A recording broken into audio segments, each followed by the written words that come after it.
you believe that we started recording right in the middle of 2020 with all of the COVID and lockdowns going on around us, unable to meet up? So like many a young gentleman, we turned to the internet for our entertainment.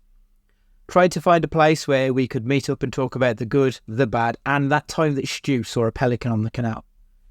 In order to facilitate our dreams of answering all of the big questions in film, and after a few attempts at recording via other methods to various levels of success, we found Zencastr, a super easy web-based one-stop shop for recording. Log in and you're ready to record in a matter of seconds. It doesn't take a tech genius to get high quality audio or video. And on top of that, the one time we have had an issue, the fact that the multi-layered backups are stored locally means it's easily fixed all in browser. There are plenty of tools you need when you start podcasting, so let Zencastr take that headache away as it offers a place to record, edit and distribute all from one website. Any lazy bones Jones can pick up and play and have studio quality audio or 4K video put out for the world to see when using Zencastr. Go to zencastr.com/pricing and use our code CAGEFIGHTING and you'll get 30% off your first month of any Zencastr paid plan. We want you to have the same easy experiences we do for all our podcasting and content needs. It's time to share your story. And now, hit the music.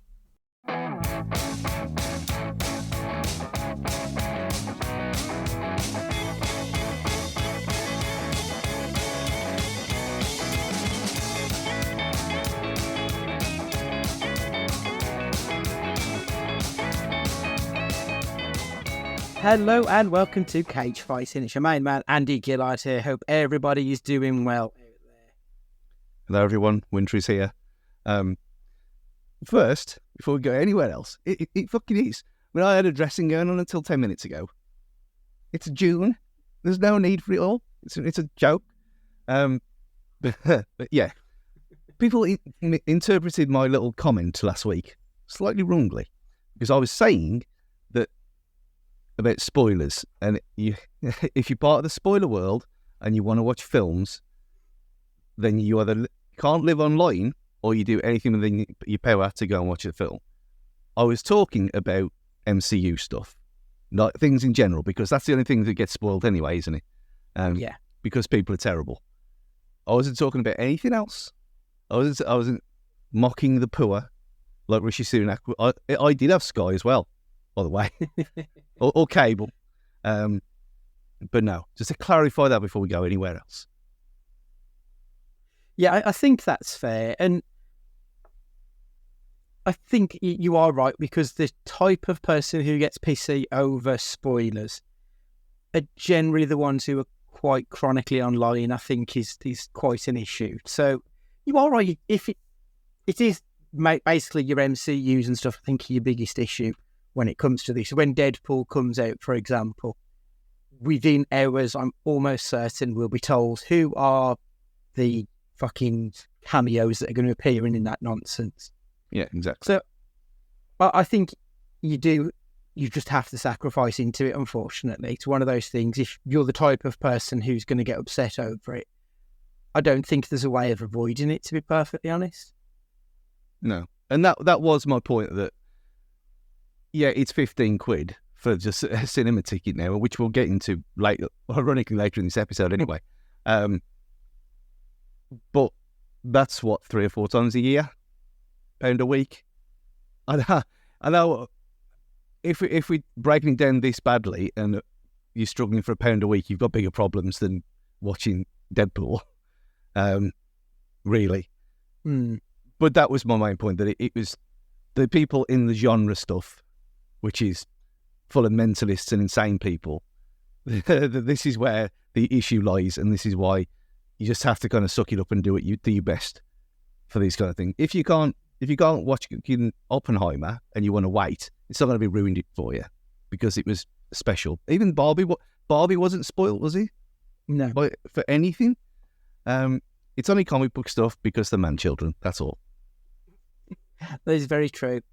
I've got to say, I don't know if it's just me, but spoilers have never really bothered me that much. I don't know if I'm on my own on this, But I've been told about the Sixth Sense. Sorry, I'm going to spoil it. But I was never that asked about watching it. Sorry, and then I heard about it. I thought, you know what, that sounds really interesting. I'm now going to watch it. So I went in knowing that Bruce Willis was dead in the film, and it sort of drew me to that movie. And I sort of feel with a lot of films that if it's something I'm not overly asked about, spoil it. Like Matt was talking the other day in the group about Dexter. Mm. And I've not watched it. I might watch it one day. It is on the list. But no, spoil it, go ahead, because that might bump it up the list for me. It's something that sounds interesting. I mean, to be fair, what he said would have... It doesn't spoil it anyway. At all, really. The way he said it was very clever. So nothing really was spoiled. But Dexter's like 20 years old. Should have watched it at the time. Exactly, yeah. But I mean, I obviously hate them with a passion. That's why I don't watch trailers. But even saying that, there's stuff now, I mean, with my frazzled mind, which from medical issues or beer, who knows, there's trailers that I've seen literally a month or two before, and I'm completely gone out of my head. It hasn't been retained at all, mainly because I didn't do my thing, and it just bleeds into all trailers. Although, I have watched that, you've seen the trailer for the Indiana Jones game, which looks amazing. No, I've seen a couple of clips of it, but I haven't seen the trailer. I haven't seen because they did an Xbox thing, didn't they, the other week? I haven't seen anything off that, but I've seen the clip of it from a few months back. Yeah, it was a 5-minute presentation on that game. Okay. It's first person, so you can't do it, you'll be sick. Yeah. But mixtape especially. Can't wait for that. That's the one you shared in the group. That did look quite interesting, actually. That looked quite fun. Yeah. I mean, I know I probably would never play it, but it did look decent, that one did. I mean, that's the perfect one for... I know this is not Gamescast, but it's the perfect one for get your $7.99 Game Pass streaming thing for a month. Play that, play a few other things. Cancel your sub. Yeah, I mean, now I've got the Anbernic handheld, because it's Android-based, it could probably handle the Games Pass. So it might be worth because I know you've had it before. Is it like £1 for 24 hours? Yeah. Well, those kind of deals. That might be worth a look, to be fair. They used to do £1 a month back in the day. Okay. It's a curiosity. How much is it on the fabled CD keys at the minute? But yeah, as long as the Wi-Fi chip's good, it doesn't really matter how powerful it is anyway. So that thing would run it perfectly. Okay, super. Because when it does handle, or it says it handles 60 FPS, but I'm not sure if it would, to be perfectly honest. But either way, it is handling up to PlayStation 2 levels, which I think is good enough. And the Burnout 3 test as well, passed it. Mm-hmm. Yeah, it did. So 1 month of Game Pass Ultimate on CD keys is $6.99 at the minute. Yeah, I mean, I'd consider paying that for a week, really, if you're thinking £1 a day. So to get a month out of it, that's not too shabby at all, really, is it? Yeah, and especially a game like that that's not really that twitchy, that you can just play at your leisure, because it's a story-based thing. That's a decent deal, actually. It's worth a shot, I think, definitely. Right, anyway, moving on, this week we're going to be talking about how cinemas can improve and get more people going more than the 4 times a year, the fabled 4 time a year app in the audience. But before that, we're going to have a look back. It's a flashback, but it's not flashing back that far. This is to a film from 2014. Now, the reason that I mentioned this film, because we're talking about cinema, this film is set in a cinema, and it's also starring one of our frequent collaborators, Mr. Ash Dolan. The film is called The Last Showing, starring Robert Englund. There's also a few other faces in there who you'll probably recognise as well, which was quite surprising watching it now. But before we get into all of that shit, did you see Ash? Did you notice him? There's 2 parts to I think he could be. So I'd noted it down, and there's only really 3 sections where there's other people in the film anyway. Yeah. There's the guy on the popcorn machine, when he's walking past. I don't think that was him. And there's a guy at the bar in the background. No, I thought he was him at first, but it's not. So I'll send you the image. It's very early in the film, so it is literally when they're walking into it. If you look behind the main characters, you will see Ash on his phone, but the camera isn't focused on him. I mean, this is very, very Inception-y because only about 5 people are going to know what we're talking about with this one. But yeah, so if you want to see Ash Dolan, who you've heard on this podcast many a time, it's about 5 minutes into the film when the main characters are entering the cinema and he's walking out on his phone. It doesn't even look like him. I mean, this is 10 years ago. This is before I even knew him. So, like, I wasn't sure he might be like a baby face, which, I mean, there's no facial hair on that character, so, like, he clearly was. But, so yeah, so I watched the film and I text him halfway through and I'm like, where are you in this film? Because there's no fucker in it anymore. And he's like, I'm right near the beginning. So I then watched the rest of the film, went back to the beginning, and I watched the first 6 minutes about 3 times. And I was like, is this you? And he's like, yeah, that's super. Had you seen this film before, Stu? Had you even heard of this film before? Because it's very low budget and not particularly well known. I'd only heard about it because Ash had mentioned it before, that he was in a film with Robert Englund. That was the only thing, my only reference point whatsoever. Mm. Yeah, I think that makes sense because outside of the, dodgy realms, like even in the torrenting world, this is nigh on impossible to find a copy of. Like, it just doesn't seem to exist. I think the only place you can get it is if you have to pay for it via like a third party, not even like proper Amazon Prime. It's a third party on Amazon Prime. It's a difficult one to get your hands on, this film. Robert Englund, obviously, he's a legend. Freddy Krueger, unquestionably, one of the icons of the horror world. What the fuck was that accent he was putting on? He sounded like he looked. Which, yeah, that's a good description, actually, because, yeah, fuddy might be the word for it, I think. Fuddy, kind of noncy. There was a strong whiff of the nonce going on there, wasn't there, I think? Yeah. I think it worked. Yeah, I can't describe it any other way. I mean, obviously that doesn't make any sense to anyone else. But if you think how like Carl Urban sounds as Butcher, yeah, that works. Even though it's not the best London accent in the world, it's brilliant. Not the best London accent in the whole series, but it works for that character. I think with this, in the same way, it works for him.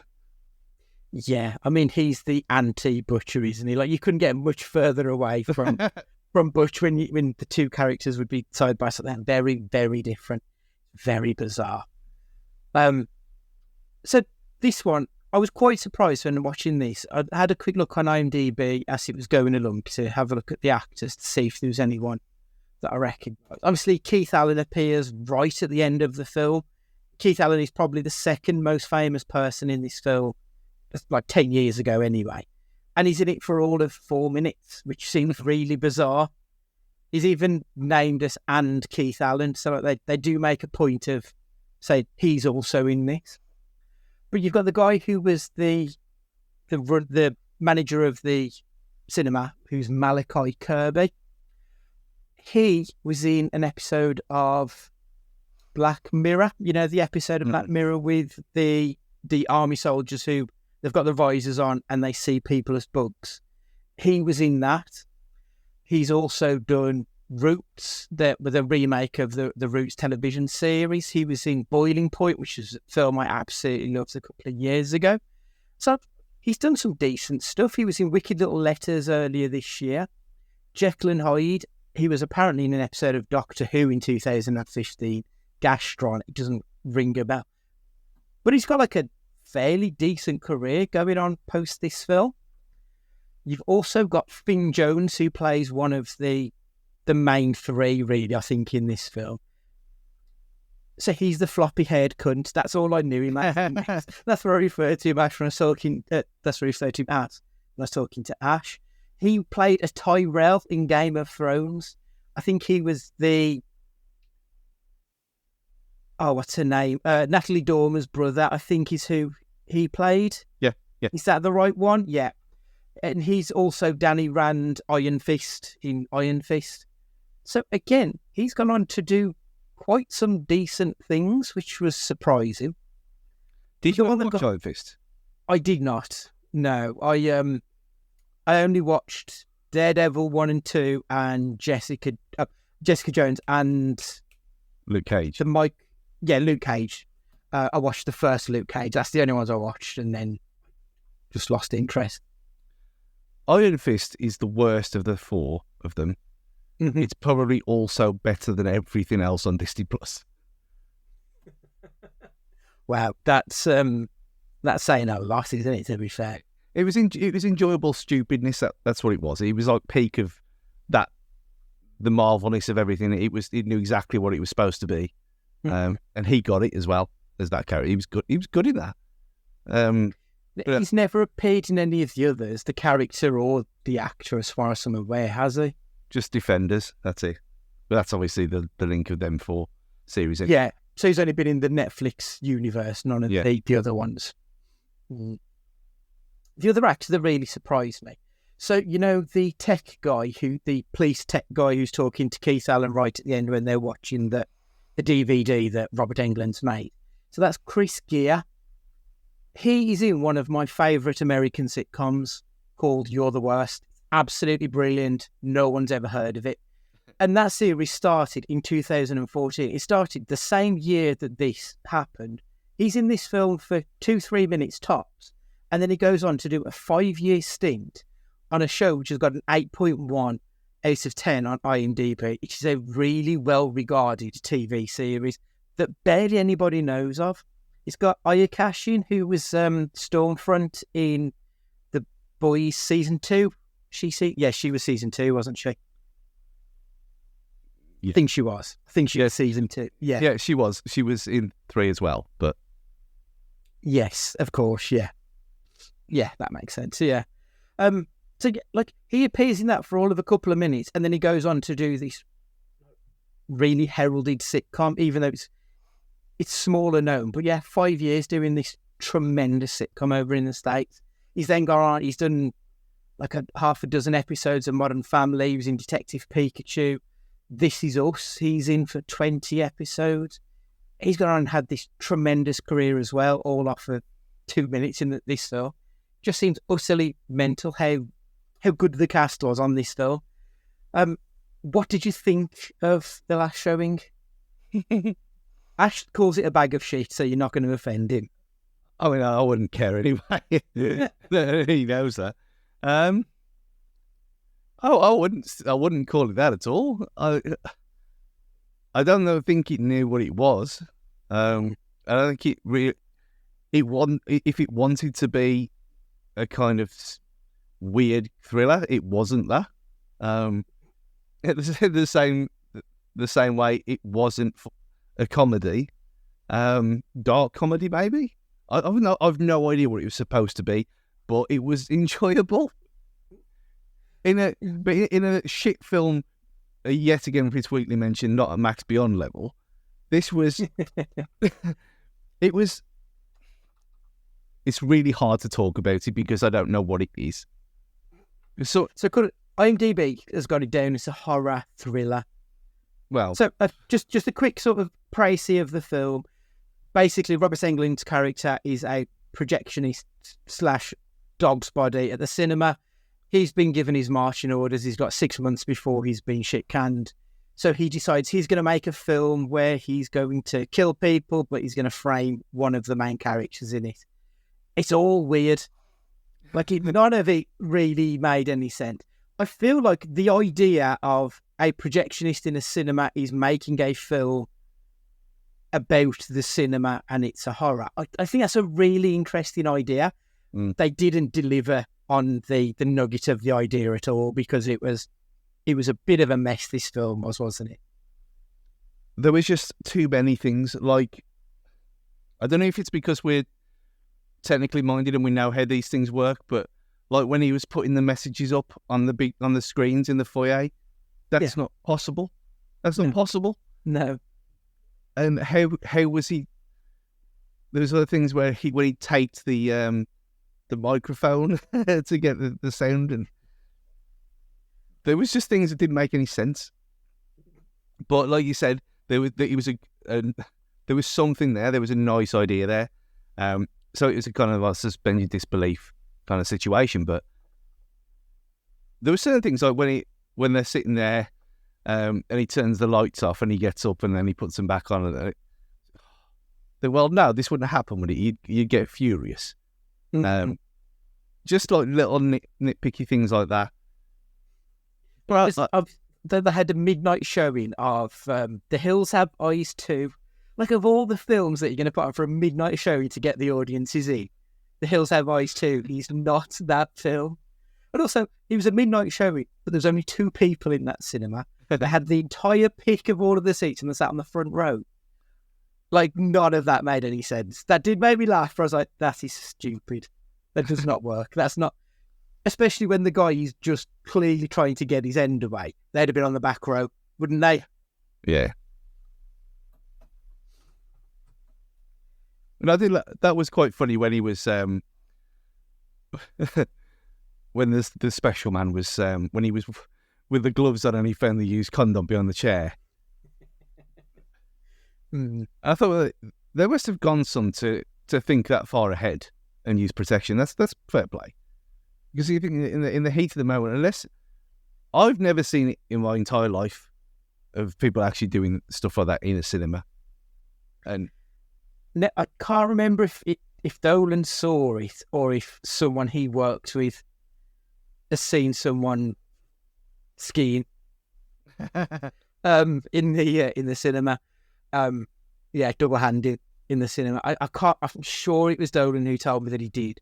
But there was that thing that was doing the rounds on Twitter not that long ago when Love Lies Bleeding was released, and some guy fell asleep mid-wank in the cinema. Those cinemas that have got the long, almost bed-like things, and you just see him passed out with his cock out, and like, what the fuck is going on here? So, like, it must happen. But do you plan ahead and think, I'm going to take condoms with me just in case it happens in the cinema? Yeah, because they definitely don't sell them there. Yeah, I wouldn't have thought. They're probably mints in the toilet, but I doubt there'd be any jammy. Yeah. It doesn't seem appropriate, does it? There's from what I can think, I mean, memories of toilets are not that they've been redone anyway. I don't think there was ever a machine in there. Not that I can remember. No. But you have got the pub over literally like 100 yards away, so they could just gone in there first. But then it is planning ahead when you're more likely to just get heads than anything else. One criticism about this film, it felt really long. Like I thought I was halfway through, and that's when I text Ash. And then I looked and I was like, oh shit, I've still got an hour left on this film. I thought I've got 20, 30 minutes. I thought I'm right near the end, surely. And then this whole subplot comes in where the girl who was kidnapped then wakes up and all of a sudden she's in it. And the whole thing starts up again and goes on a complete different tangent to where it was before. I think it goes back to what we were saying about it's a mess of a film that doesn't know what it is, and it just didn't pick a lane and run with it. It was all over the shop, wasn't it? Yeah. I mean, setting him up for a fall, I thought that was pretty clever. But then to kind of switch it and for then the second half of the film convincing her that he's actually done it, and she just falls for it completely. Yeah, she wasn't very bright, was she? And I know that she'd been drugged, but even so, it didn't make any sense, any of it. Like, why would her boyfriend be saying, oh, no, it's him. He's the one who's trying to kill you, not me. And she just believed that, no, this guy I've never met before, who looks like this weird cunt, he's obviously telling the truth, not this guy I've been seeing for the last however long it's been. I mean, was he wearing prosthetics, or is that how he looks now? I think that's how he looks. I think, anyway, because I looked at a clip of him at the height of like it might have been the second or third Nightmare, and he's got like very much similar features. He's very much hook nosed and stuff. So when you look at him now, I think I think that is him. I don't think whether he's wearing a fat suit or he's just got a bit of a tummy, I don't know. But facially, that's how England looks, or at least did 10 years ago. I mean, it works. It works perfectly. So if you have to cast it or whatever, but I thought, yeah, for all its faults, I thought he was excellent. Despite the weird voice, I thought he was excellent in this. He was weirder and more freaky in this than in Nightmare on Elm Street. It was the funny little like nods to the camera, and obviously because he was filming himself. But I quite liked those because he was clearly a guy who he was playing someone who isn't an actor. So that's how they would do it. They would ham it up for the cameras. And there were little moments like that. I thought that is quite funny. I mean, it's fucking dog shit. It makes no sense to the plot of the film. But it's funny as a viewer to watch it and enjoy the nonsense that came with it. where he dubs his own voice in using a microphone. Yeah, so he dubs his own voice in as this like meek, mild-mannered old white fella for the young black lad's voice. He just, like, what are you doing, mate? That just does not match whatsoever. Don't kill me. He kept putting the emphasis on different parts of the sentence, didn't he, as well? Yes. Very funny. Silly bollocks, but very funny nonetheless. Would you recommend people to watch the film? People who listen to this podcast, yes. Normal people, probably not. So I don't think they'd get much out of it. I think even not knowing Ash, I mean, being in our circle, that doesn't really matter because I didn't even know where he was. Yeah. If you want a stupid film to watch, that's not one of the many, like the Fall Guy or whatever, and stuff like that we talked about last week. Funnily enough, yes, you could do better than watch this, but you could do a hell of a lot worse as well. But you've got to be in a particularly stupid mood, I think, to enjoy it. Yes, I think if you like The Room and Birdemic, that kind of silly film that's, the So Bad It's Good crew, we want one that probably isn't very well known. This is the kind of film I think you could get some enjoyment out of. I think the perfect example of this, when this goes out, when we've won our first game of the Euros 6-0, and you've been out on the old pop for Father's Day from midday, if you then get home at 10 o'clock and put this on, you'll have the best time of your life. Yeah, I think that's fair. Right, okay, we'll move on anyway, and we're going to look at how we can save cinema.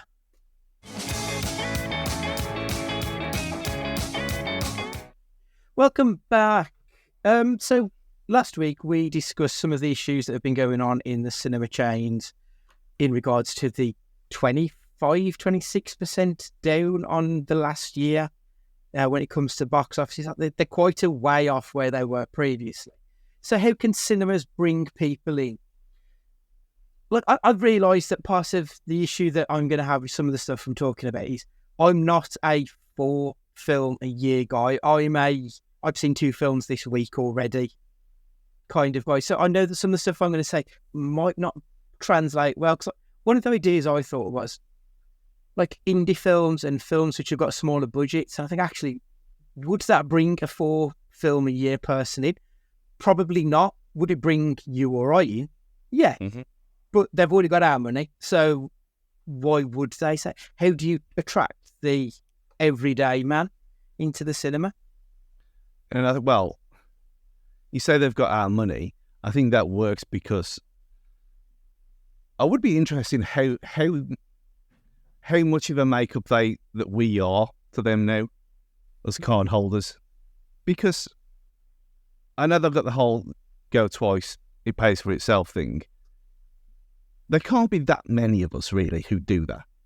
So they are making the same amount of money really if people only go once a month.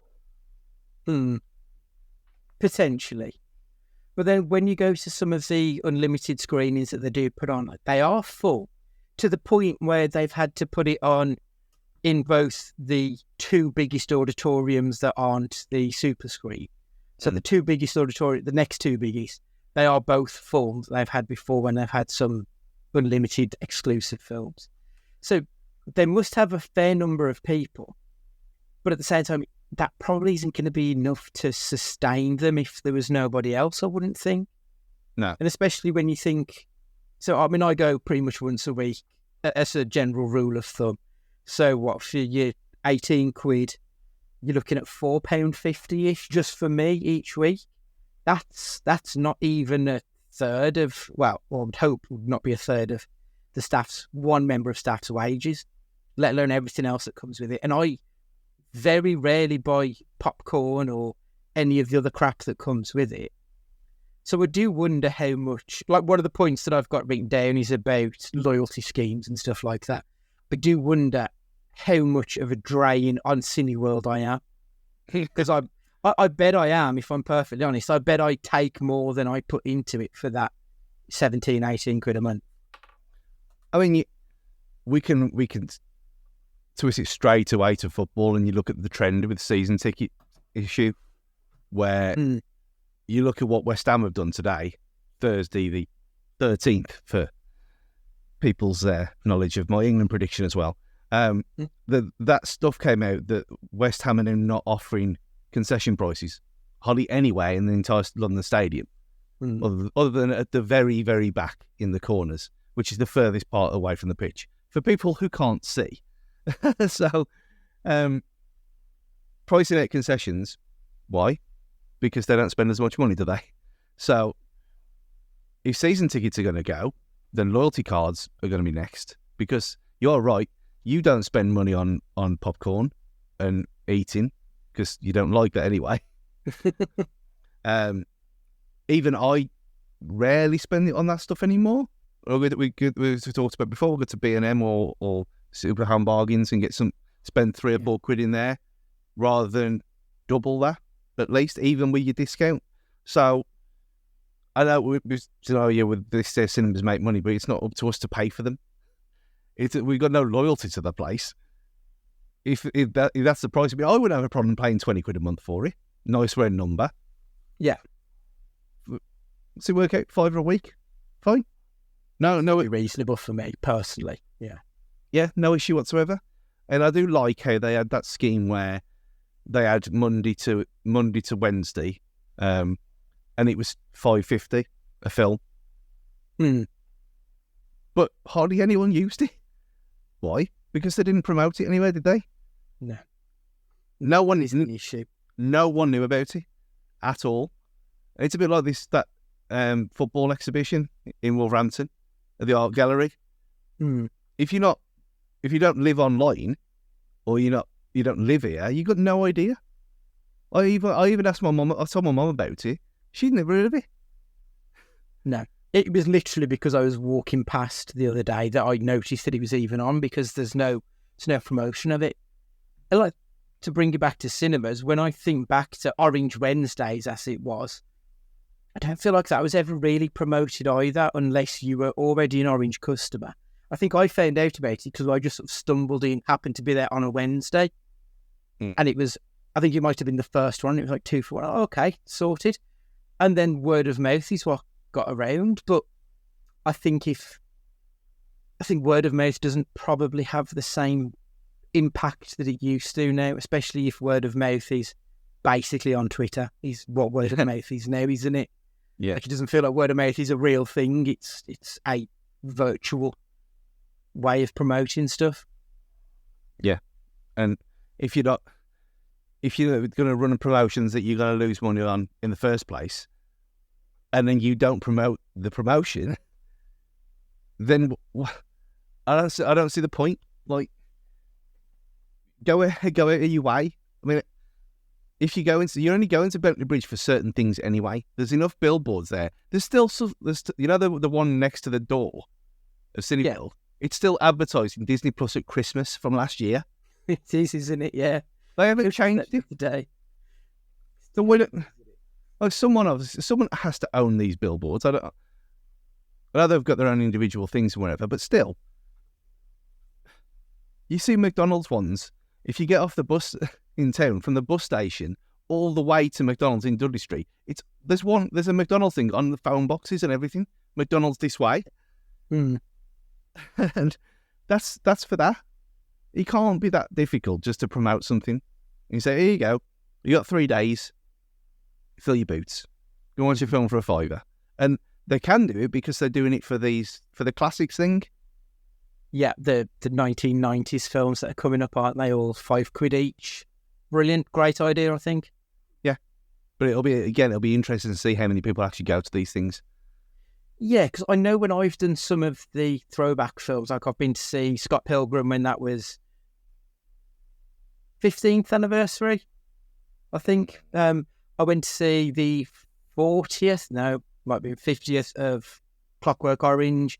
Now, I've been to see a few films that are just re-releases.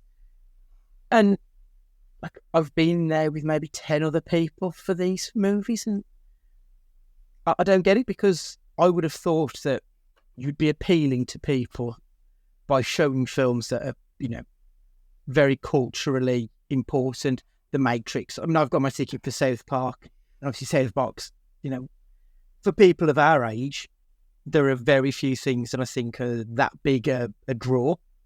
Mm. If you were into it then, why wouldn't you have sold out for that kind of movie? The Crow is another film that they're re-showing, especially with the next one coming down the pipeline. You'd think it'd be packed out. Whether or not they've sold that many tickets, I don't know. And you've got the added thing about this as well, where I don't know why they don't do it as well. It's such a simple idea. Like, you were too young for this at the time. Go and watch it on the big screen now. Easy. There you go. Have the idea for free. It's an easy tagline, isn't it? Yeah. I amazingly got into watch South Park back then in '98. I don't know how we did it, but it was the '90s. Who gives a fuck, really? So yeah, that's probably the answer. But it's another easy win that they're just not doing. I'm certain I went to see South Park twice in one day. And that's the only film I've ever done that. It was literally, we were waiting for one of our friends to come and meet us. He was going to be a couple of hours. So well, let's go and see it now. And then when he comes, we'll go and see it again. And yeah, so we had one day where we went to see the same film twice. Brilliant. But you did have a beard at like 9 years old. I mean, that did help, if I'm being honest. I had I had like mutton chops, but they were like pointed rather than, what's his name? I was going to say fucking Fred Dib, but no, but that isn't the one. Dick Strawbridge. Is he the one with the mutton chops, the big bullet grips? I was thinking Fred Dinage, but that's a completely different thing altogether. I don't know. It could be. I don't know. Was Fred Dinage the guy off How To? How To? Is that what it was called? It rings a bell. Remember with Gaz Top, where they used to sit around a desk and talk about stuff. Yeah, I used to love How To. It was like the kids' version of Tomorrow's World, wasn't it? Yeah, Fred Dinage. Yeah, Carol Vorderman, Gail McKenna. She looks a bit Princess Diana-ish in this picture. I'm sure Matt will be all over that. Gareth Jones is the other one, isn't he? Yeah, Gaz Top, that's him. Yeah. Is that him? Right. Oh, Gail Port. I didn't realise this was on in 19... Oh, so this went 1999 with Gail Port, so then Gail McKenna in 2000 to 2006. I'd definitely left it by then. There's a lot of Freds back then, though, were there? There's Freds everywhere. And Fred Elliott on Coronation Street as well. Died out a bit. Yeah, it's not a name that you hear of very much at all anymore, is it? Other than the Brazilian Fred Durst, I can't think of another one, really. None of like this generation. Then they'd all be the next generation and above, I think, wouldn't they? Yeah, or ironically, like my nephew Arthur, who's 5, called Arthur. Right, yeah, that's But that he was almost born in like the 1960s with that name, wasn't he? Yeah. Yeah. I mean, what was the name of the Nancy weatherman? He was fucking Fred as well. I'm sure he was.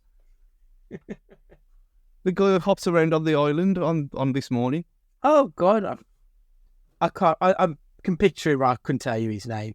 Hang on, nonce weatherman. Nonce weatherman.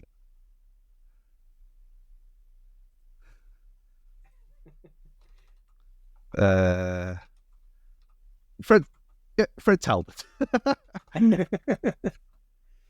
Yeah, so I think Fred's very much a 90s thing by the sounds of it.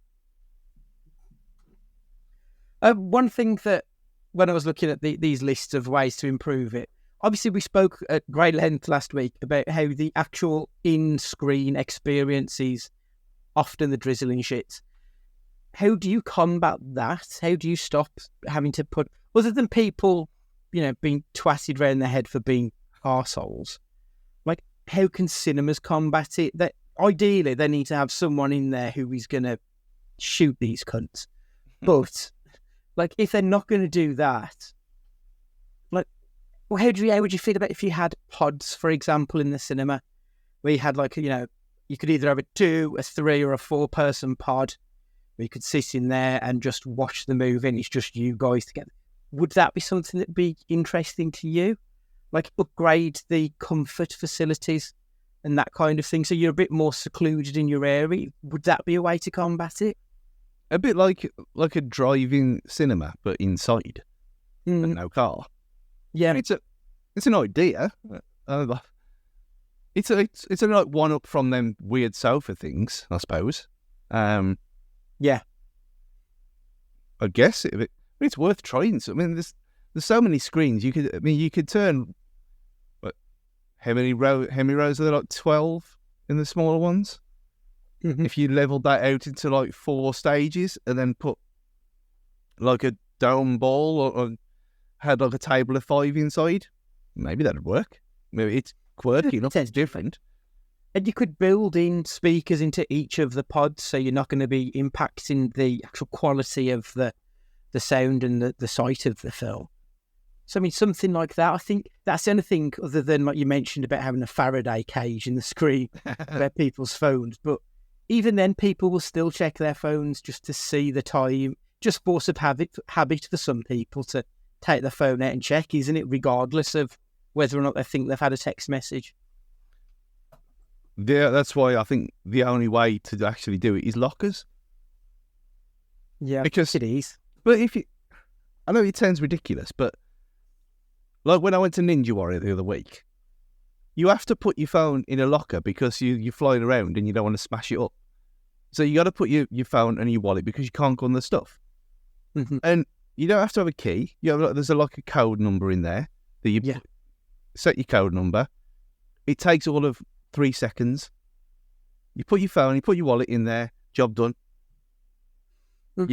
You go and do your activity for an hour. You come back, get your stuff, fuck off home. Why is that so difficult? If people can't behave themselves, and this don't have to be forever showing. We're not Nazi Germany.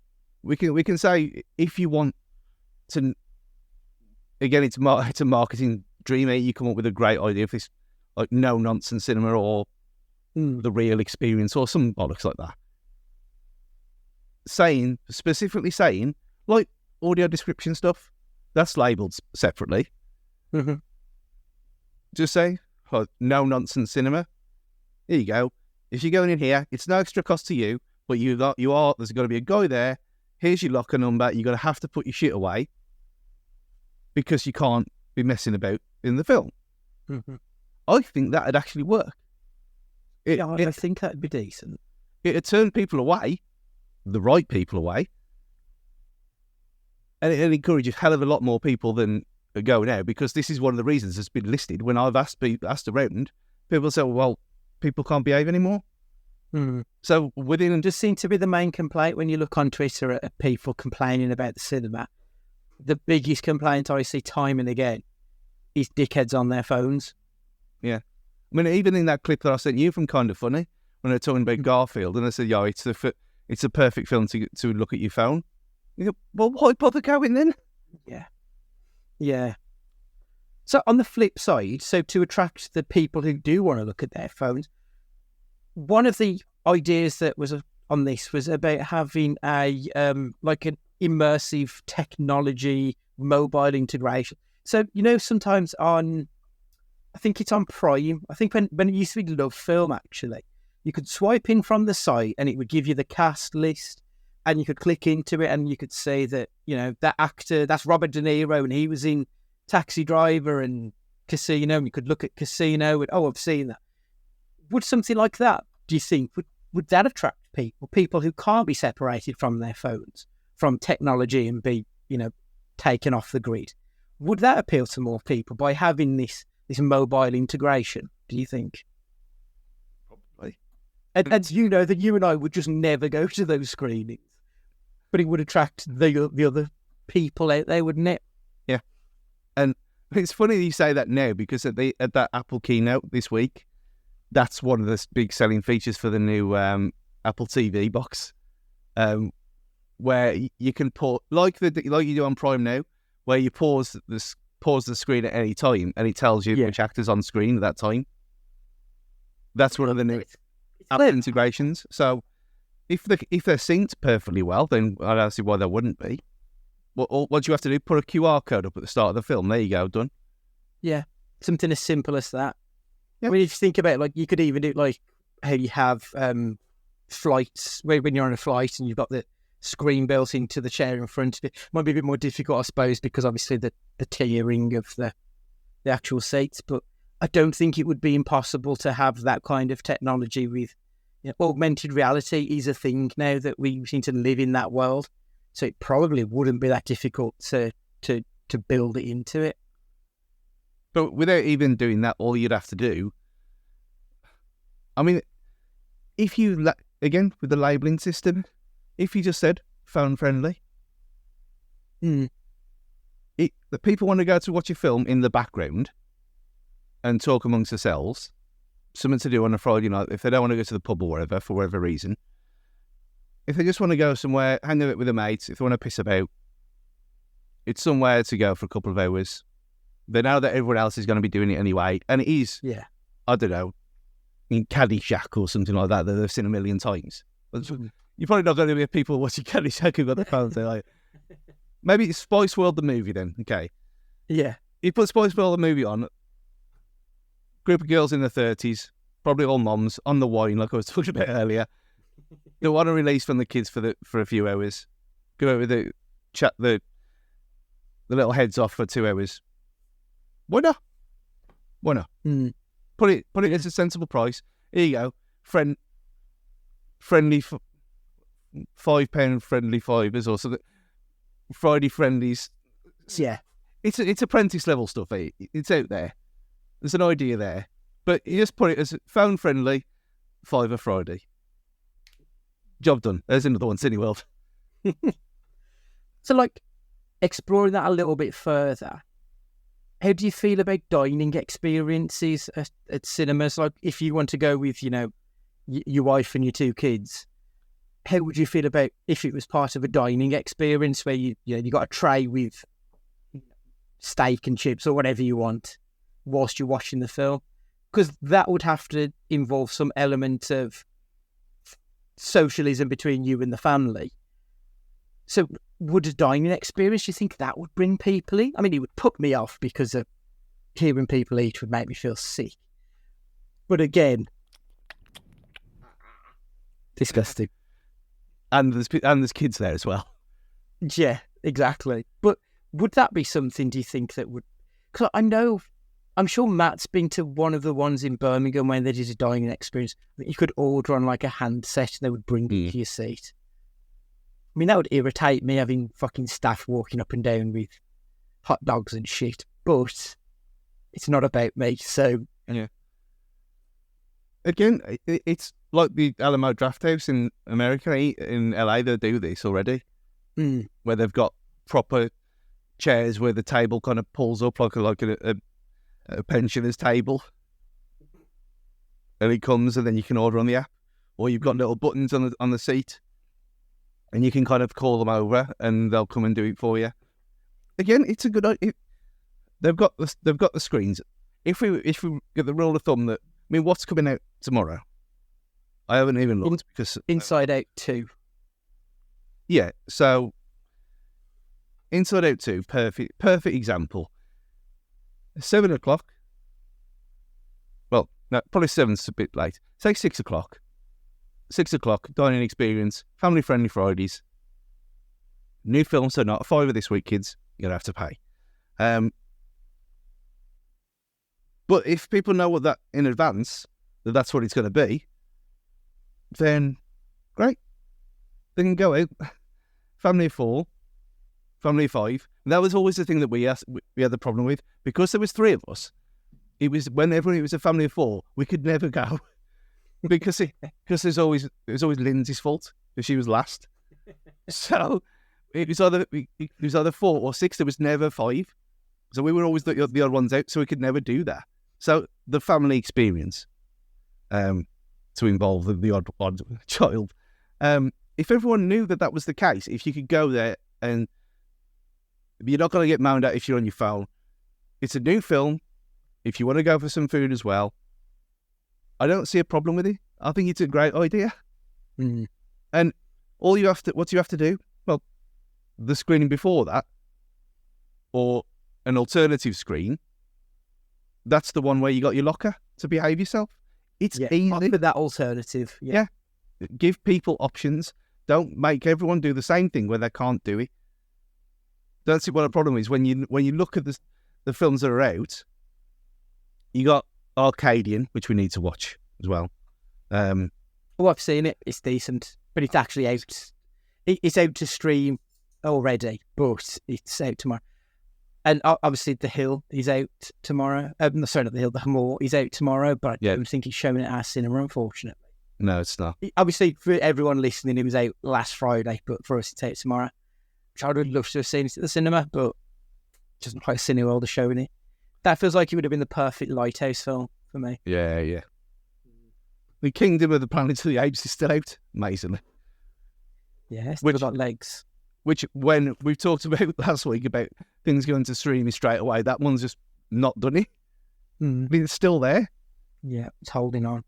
Yeah, but if you got The Strangers Chapter 1, talked about that, Garfield movie, Furiosa, and some anime thing, and Bad Boys Ride or Die, which you've seen and liked. So there's enough. There's options there this week for a change, but at the same time, you got Star Trek 3: The Search for Spock. I think they're doing the series. I think they're doing one a week or something of the Star Trek ones. Yeah. So something like that. I mean, that probably wouldn't go down well with the old Trekkies, would it? I mean, they're taking it very seriously. Yeah. They're hardcore, aren't they? But you have got things on there like Garfield. I mean, Garfield's the perfect example for this. If you look at that Garfield, 1750, 10 to 6, perfect timing for it. Yeah.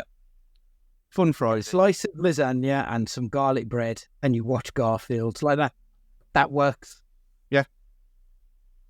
If you want to watch Garfield on your own, go in the middle of the day, or just pick a different screen around it, but offer options for different times. I think would be a decent idea.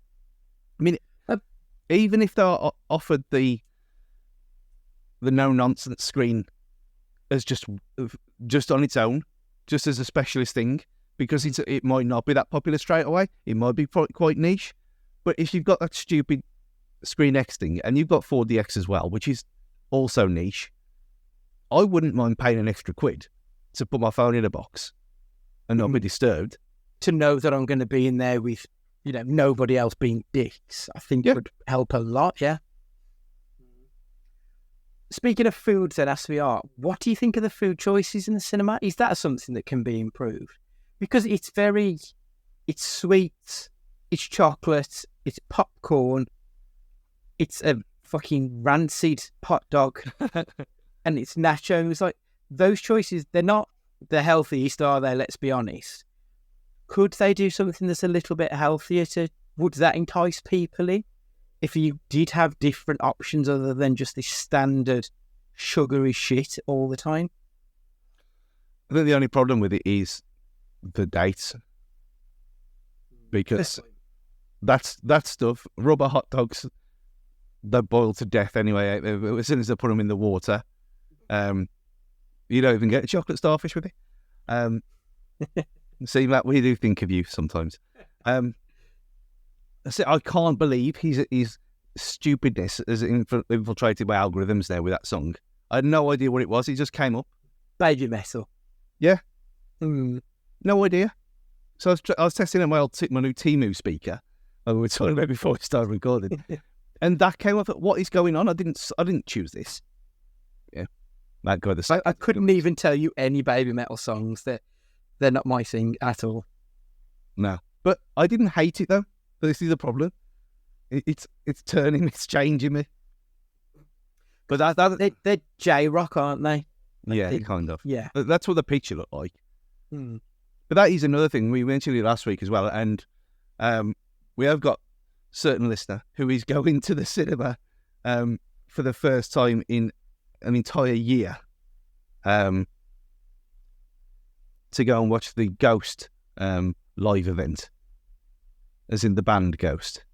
Oh, I think he's talking about fucking Patrick Swayze. Well, that would be ironic, wouldn't it? He would a bit, yeah. Miss Patrick Swayze. He was good. Yeah, so when was that? I'll just double check. So April, yeah, over a year. April 2023 to now, because there's been nothing on and it's too expensive. And again, there we are. You had weirdness in for the Grebos. Well, we talked about the things with put a bit of Swan Lake on there, wouldn't it? If you're catering for them, if you're catering for that crowd, put some live stuff on. You've got the screens to do it. Yeah, why not? Absolutely. Yeah. I mean, the Taylor Swift era's tour film was fucking mega popular. Really, really popular. I'd go to the cinema when that was on, and they're queuing up to get in there. It was incredible. I hate the idea of it, but again, it's not about me. But they were dancing as well, but you knew what to expect. And that was the thing. How much does a Tato ticket cost? 200 quid at best, if you're lucky. What, you can pay 20 quid to go and dance around in front of a screen with like-minded fans? Why not? It's something different, ain't? And for people like that, if they want a salad, you probably have to order it in and say, look, if you book in advance, you can have this, because it'd be storage and they'd need to prep it, wouldn't they? And, yeah, and that kind of thing. I think that's why we get what we get, because that's the thing. But alternatively, when Liverpool do this now, because Anfield's so old, in part, and they haven't got that many. Well, they might know that the newsstand's up, but whatever. So basically, Liverpool have got this corporate ticket that you get a decent seat, but you haven't got like access to a 3-course meal beforehand.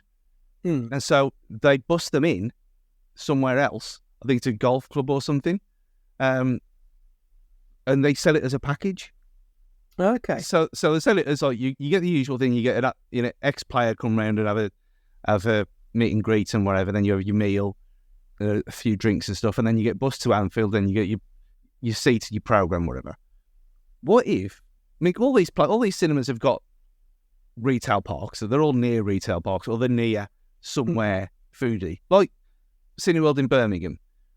What if they did something like, for a meal deal experience, why don't they partner with Five Guys, which is over the road? Because Birmingham's a pretty affluent place on the whole.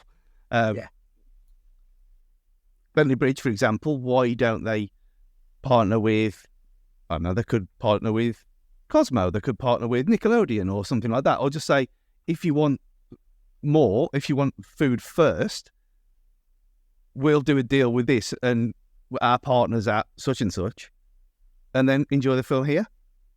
Both places work, because then they get the food and they get the inevitable drinks that come with it as the bonus. You get a meal, you get a night out, a complete night out, and they sell cinema tickets. Yeah, like everyone's laughing there, aren't they? I suppose if you want the full map package, you can get the full package. Yeah. And if it's just a rate that is like helping each other out, then even better. Subsidised slightly. It's like all pubs are on Pub Watch in the area. Like we're on the same one as the Dog and Partridge, as the Vine, and you know what I mean. All the local pubs in each area are all on WhatsApp groups with each other to know about dickheadness and who's banned and stuff. It's only the same thing. Everyone works together, and especially at times like this, if you got to do a deal with a local company, it's obviously not a local company. It's a massive conglomerates and franchises, but still, the point stands. No one really loses out by getting more customers. So if you offer it as a package and it doesn't work, who loses? No one loses. You ain't got to do the food prep. They get more customers. Everyone wins. Yeah, I quite like that idea, to be fair. Especially, like I say, if it's on a retail park like our Cineworld, this Bentley Bridge, you've got a run of like a half a dozen from Hollywood Bowl down to your Subways and stuff. So you've got Wagamama and you've got Bella Italia. You've got places that are proper sit-down 3 courses if you want. Or you've got a quick bite. You've got your Mackies or you've got your Subways, Tim Hortons. There is a choice. So they could partner up with a few and, like you said, everybody wins in that scenario. Yeah. I know that you can already get like 25% off at certain places with your card. But that's a card benefit and you don't really know who they are.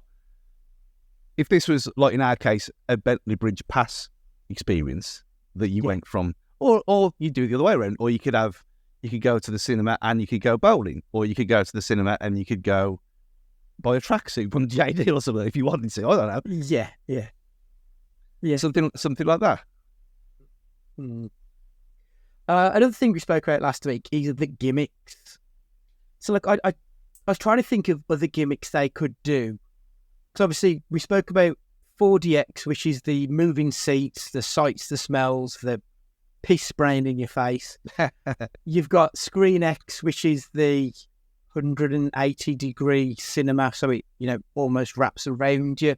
You've got your IMAX and Super Screen, which are, for me, they're just big screens. That's what you want in the cinema anyways, and it's the biggest screen possible. So the only other things that I could think of personally, I feel like virtual reality is probably the next step, getting a VR headset. But realistically, unless you're going to be in the movie, all you're going to be doing is having whatever the Apple thing is, where you've just got a big screen in front of you, but you're looking at it through a third-party visor. So I don't know if that would work. It would literally need to be like when you played VR games, that you are part of it. And I'm not sure if that would work at all for a film. Having done it now, and that was with a massive battery on the back of my head as well. When I talked about this last year, when I went on that VR roller coaster experience where you're strapped in. Yes, yeah. And it moves and it goes upside down and everything like this.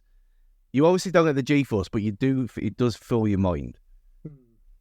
I was on, I think it's called Big Coaster or something like that, on Quest 3. And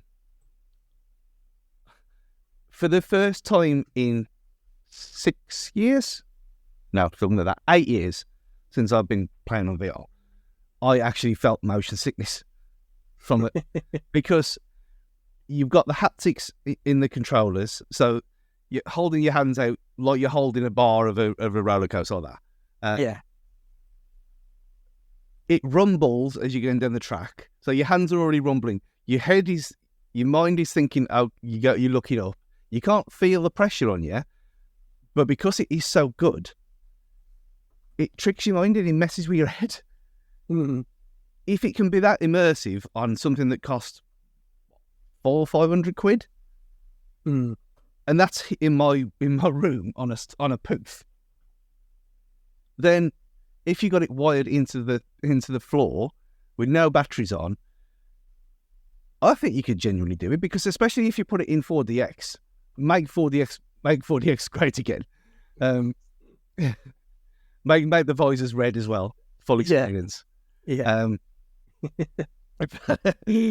But you wouldn't necessarily have to just have a floating screen in front of you. It could be how, like you can on Quest 3, where you can, under the Apple Vision Pro, where it pins it in space, so you still are looking at the screen, and the rest of you see around you is still there, but you don't even have to have the lights off. The lights are on. Everyone's home. You're looking around. You can see everyone still, but then when you look up, you've got a virtual display instead of the screen at a better resolution in 4K. But then it's automatic 3D as well, not with 3D glasses on. Yeah. And you can do what you want. You can have looking dragons coming out of the screen and going over your head. It doesn't have to stop at the border of the screen. That could happen. That could work. That would be way better than Screen X. And it's possible. It's possible as well. It'll cost a bit of money to implement to start off, but it's technically possible. Yeah. Because I can do it in my own house. So it's only on a bigger scale. Interesting. Another idea: cinema-themed escape rooms. Like, escape rooms seem to be the hottest thing ever, don't they? So they could do that. Like, I know I've seen ones where they've had Doctor Who-themed escape rooms. So in theory, they could do a Guardians of the Galaxy, and then you watch Guardians of the Galaxy afterwards. Like, you have an hour to escape the room, and then you go and see the film afterwards. Like, I think that would be quite fun, because it's marrying two things together that are quite popular at the moment. So I quite like the idea of that myself, that you escape the room to then go into the cinema. So I know that they have those experiences where people go dressed up. I can't remember the name of them, but people dress up as characters from a film, and then they role play, cosplay, whatever you want to call it, and then watch the film. And I think this could be similar, but it's working in a group of people to just do the escape room. So it's just adding an element to it rather than cosplaying. It's just, having a bit of fun and then watching a film. Yeah. It all comes back to that video on Telford Leisure Centre that we saw earlier. You probably didn't, because Matt put it in the wrong chat, but there was a video. I don't know if it's not going to come through properly on the microphone, but we'll embed it somewhere. That he was basically promoting Telford Shopping Centre and going to Telford as a day out in 1986. So incorporating the shops, the ice rink, the pool tables and the table tennis area, and then going on the park for fun for all the family at Telford in 1986. You basically just saying turn the cinema into a day out. And when things cost so much money anyway for everything, again, it comes back to what we were saying about subsidies. If you can do this for, I don't know, family of 4 or 5, for, how much were you? 30 quid? For an entire day out? Then, if you did an escape room stuff or something around Garfield, lasagna making content, I don't know. Yeah. Something like that.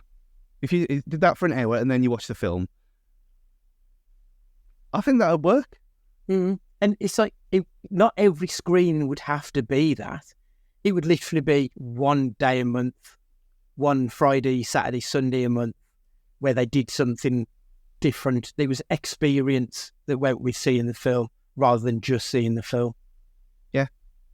And I think if you put all these things together, so you have Monday to, like they tried, which they failed, they messed it up themselves, no one else, because no one knew about it. If you did Monday to Friday, film for a £5, job done. No problem whatsoever. So again, if money's tight for people, there you go. Everyone wins. You've got the Faraday film for us super losers who have to concentrate completely in the darkness that we're catered for. You get the immersive experience for everyone else. You get the VR section for the incredibly niche but inquisitive people. And then you have collaborations between like-minded businesses to get everyone involved. I don't see why this is not being done already. Yeah. I don't get it. I mean, it doesn't seem like it's going to cost any money to do these things when when no one's going anyway. So why not try? That's it. It's worth a shot. Well, there's one thing that so you got the Prince Charles Theatre in London, which is the one where they do the monthly showing of the room and they do events. And it always seems like it's a really good event. It always seems to pull in good numbers as well whenever I've seen it on Twitter, people talking about these events they do. And it's just so sad that seems to be the only place in the fucking country that is doing anything like that. And I understand like it might be a risk for somewhere like Cineworld Wolverhampton to do, we'll put the room on. It's weird. Like, it's niche, but people might go, what's that? And then find out about it and say, I'll go and see what it's like. Or do Rocky Horror, where people throw plastic cutlery at the screen and play along to and just do different things like that. And it's something that the Prince Charles does so well that nowhere else does. And I just don't understand why they're not trying harder to do these things. It's quite sad. Like, one of the things I remember, they did a Batman watch along. It was basically like a cinema sleepover. They started at 6 p.m. one day and it ended at, I think it was like midday the day after, where they showed the back-to-back Dark Knight films. They showed Batman 66 and the 2 Tim Burton films. Like, stuff like that I think would be so good. And again, you're probably appealing to a bit more of a niche audience, but it's stuff that your cinema's going to be open anyway for some of these things. You're not using every screen all of the time. So why not just reserve one to do we'll do a Zack Snyder-a-thon where we'll show his Justice League run. Yeah. Like, okay, it might be shit, but try it, because what have you got to lose other than you're spending a bit extra on your electricity bill as a cinema because you're having to run it? But the pros potentially outweigh the cons on that one. So, I don't know. And if these things work, it creates jobs. Well, that's the other thing, isn't it? Yeah. They're then printing their own money at that point. It helps the economy. It helps everything. I mean, I don't know if you're going to do, but I'm going to tag Cineworld in this again, and say, here's some ideas for free. I don't want a year's membership. I just want you to try them. Yeah. We don't want you to be sold to someone else. You don't need to go away. Just do something differently, and there we are. Yeah. Lovely. Right, we'll leave it there. Over in 10 minutes is quite conservative for us, Jim, after the last few weeks. That's quite a reasonable one for a change. Right, next week we'll do a games cast. I need to ask Jeffo if she's available. I'll make a note of that. So yeah, games cast next week. Have you spoken to him already? Or? Yeah. He can only he's working, but he said if we can do it at 10 o'clock next Thursday, he's okay for that. Yeah, it's fine with me. Yeah, I don't work Fridays anyway, so yeah, that works quite well. Yeah, sound. Lovely. Okay, so yeah, Gamescast next week. Make sure you subscribe to whatever podcast that you're listening to us on, and a 5-star review would be phenomenal. But this week, Stu, would you like to say goodbye? Yeah, goodbye, everyone. Go and watch things at the cinema. Don't take your phone. Just be nice. Yeah, it's goodbye from me. And remember, go and see them more if you get a chance. Yes, because yes. it fucking deserves an audience. It was so much fun. You know what, Dave? Did you see when I was talking to him on Twitter again the other day? That he said, I can't do this again. If we make another film, I can't do this again. Because he's been like reading every single review of it and responding to almost everyone. You don't need to, Dave. The film is superb in its own right. You don't need to do this. I noticed on his Twitter he says that he's in his 50s when he decided to give it a go being an actor. Like, how nerve-wracking must that be to all of a sudden at that age think, right, I've spent my life working in this field. I'm now going to do something as risky as being an actor. It must be nerve-wracking. But genuinely, that is one of my favourite films that I've seen this year so far. I think it was absolutely fantastic. So, I mean, whether or not he's going to be listening to this, I don't know. I hope he does. He listened to us talk about it last time, and yeah, he was very, very pleased with our words. So that was good. But good on him, good on the whole cast. And yeah, if you get a chance, please go and see it. I think he deserves it. And be excellent to each other, obviously. See you next week.